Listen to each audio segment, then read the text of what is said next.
With the ugali still in our stomachs, we explored the fossil sites of Kobi Fora. There are 3 locations in Kobi Fora with fossils named the Crocodile Pit, the Tortoise Pit, and the Elephant Pit. Here, we got to see the remains of animals that walked the earth some 2 million years ago. The tortoise was particularly impressive as it measured almost 4 times the size of what the largest tortoise on the planet currently is. After visiting the pits, we were on our way back to Sibiloi. The distance this time felt shorter because we used a shortcut that the rangers guided us through. If I ever want to go to a place that I know I will be completely disconnected with the rest of the world in Kenya, Kobi Fora is the place I think of going. Several weeks later, and I still feel like I need to go back and spend at least a week there. Our initial plan after leaving Sibiloi Park was to go to Marsabit through Chalbi Desert, but the car decided to have other plans.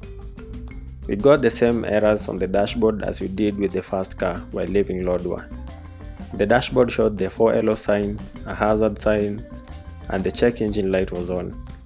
The car lost power on the slightest of hills and it kept on dragging. The solution again was disconnecting the battery terminal and switching off the car for a minute before proceeding. With such a level of unreliability, it was wise not to proceed with the plan of going to Chalbi Desert, lest we get stuck there and have to wait for hours before anyone could pass and help us. We opted to go back to Loyangalani and go to Marsabit the next day via a safer route with more towns.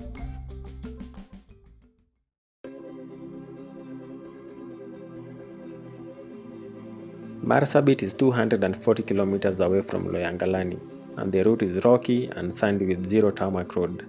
This meant leaving early so as to try and reach Marsabit as early as possible.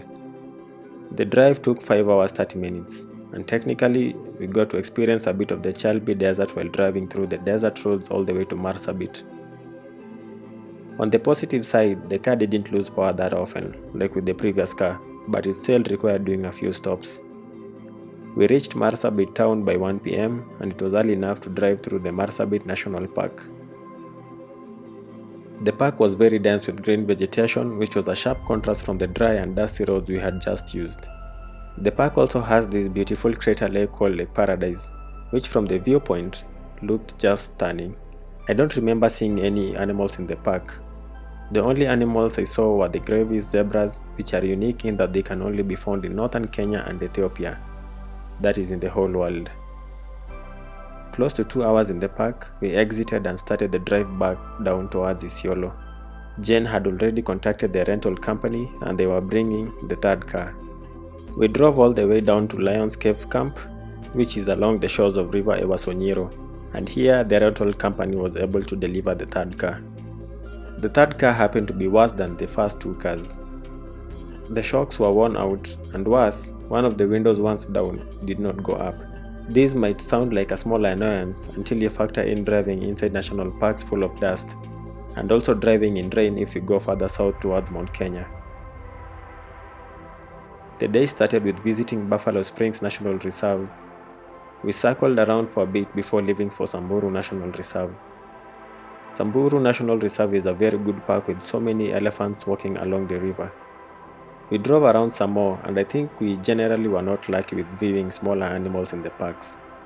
Maybe they had their own New Year resolutions of not wanting to be seen, just had. Next was the Shaba National Reserve, which is just a few kilometers from Samburu National Reserve. The vegetation and landscape was similar to Samburu National Reserve. After about an hour of driving, we exited the park and drove all the way down to Nairobi. The weather was still bad to climb on Kenya and the plan was cancelled.